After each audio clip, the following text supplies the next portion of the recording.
ناظرین، رات کے 10 بجنے جا رہے ہیں اور آپ کو بھی اس بات کا انتظار ہوگا کہ مفتاح العلوم جلال آباد کے شیخ الحدیث حضرت مولانا رضوان نسیم صاحب کی طبیعت اب کیسی ہے۔ سوشل انڈیا نیوز نے اس بارے میں ان کے بھائی جناب مفتی مہتاب صاحب سے بات کی ہے۔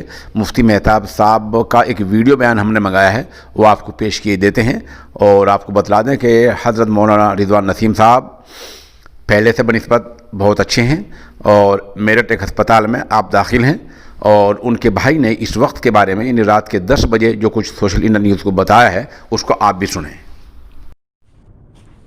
السلام علیکم ورحمۃ اللہ وبرکاتہ۔